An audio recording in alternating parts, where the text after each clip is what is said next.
le système en live, c'est ça, avec Jean-Michel Jarre? Alors, j'ai utilisé une lag effectivement en électrique sur plusieurs concerts. Voilà, absolument. On a fait au Festival de Cannes dans une formule un petit peu DJ, où il y a donc un mélange de programmation et d'instruments live. Et là, moi, j'avais une lag sur un box, et c'était tous les mecs, ils étaient verts. Ça sonnait, et moi j'étais très à l'aise pour jouer. Tu as pu essayer le nouveau préampli Alors, nouveau préampli, j'ai essayé, ça marche très très bien, c'est super. Moi je suis pas un fou des presets au départ, j'ai toujours un peu dit aïe aïe aïe. Ouais. Tu sais, parce que ça basait beaucoup sur des EQ, et les EQ, moi je préfère au départ une bonne guitare qui sonne bien en acoustique, et après un bon micro, et la meilleure EQ c'est un micro, quoi, et une bonne guitare. Donc au départ j'étais pas très chaud, mais j'ai trouvé une utilisation qui est intéressante parce que en fait l'intérêt avec la lag que j'ai, c'est que c'est un instrument avec lequel j'ai pas peur d'enregistrer en acoustique, et ça a été la bonne surprise. Ah ouais, tu sais, attends, il faut pas rêver, c'est des guitares qui sont en rapport qualité-prix extraordinaire, et les gens ont pris l'habitude, maintenant vu qu'il y a énormément de gens qui ont du matériel chez soi pour enregistrer, ils ont pris l'habitude d'utiliser toujours la sortie électroacoustique.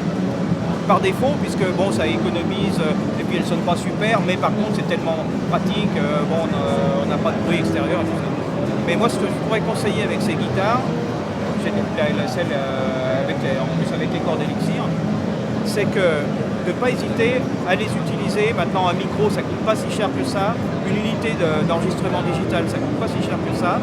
Ne pas hésiter à utiliser ces guitares en acoustique, et éventuellement mélanger les deux. Par exemple, une rythmique, on peut utiliser très bien une déposition en rythmique qui est extraordinaire en programme, et en même temps le micro. Et là, on a du son vraiment pop rock super, quoi. Vraiment très très bien.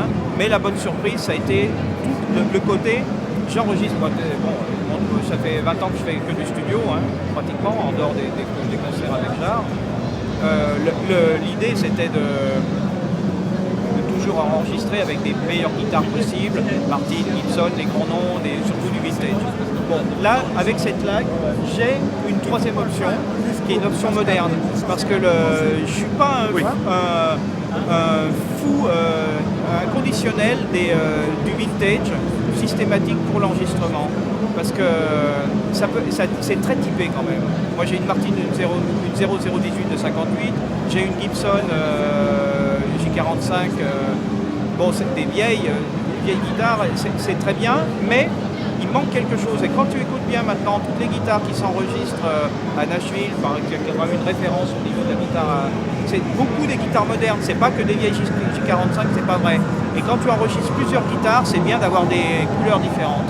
Donc je trouve que comme pour faire une base acoustique, maintenant je vais vraiment hésiter entre ma Gibson et ma lag. Pour faire une base d'accompagnement, de rythme. Le fait que le micro, on a vu que le capteur était intégré à la touche, c'est ça, au bout de la touche. Quand tu joues, en fait, t'as pas de bruit. Absolument, non, absolument aucun problème. Aucun problème. Franchement, ça a été une très très bonne surprise. Je te dis, je suis en train de faire un album pour moi, et voilà, direct, voilà. Il y a un titre qui va être fait à partir de la lag. Direct. Et t'as de l'air dans le son, enfin je veux dire, parce que souvent quand on se branche direct en électro, le son est assez plaqué. Là c'est... il faut l'utiliser pour des trucs très précis, hein. Moi je te dis, la position que je retiens, l'EQ que je retiens, c'est l'EQ qui permet de jouer les rythmiques. Donc là, ça donne un complément extraordinaire et très précis, ça reste à sa place, ça bave pas trop d'aigus, c'est pas ding ding ding, c'est pas des... Donc, comme ça, on a un son bien médium, parfait pour la rythmique acoustique. Et ça, surtout dans un truc pop rock où on mélange avec d'autres instruments, il faut un truc qui passe, et on n'est pas à la recherche du plus gros son énorme. Là, c'est parfait en électroacoustique. Et en plus, tu as la possibilité de mettre un micro. Tu mets même un Shure, tu mets un SM57 devant, et tu mélanges les deux. Et là, tu as un son qui est fabuleux, hein. Je te dis, je viens d'expérimenter. J'ai eu la guitare vendredi, samedi, je l'enregistrais. Génial. Voilà. Écoute, merci beaucoup Claude.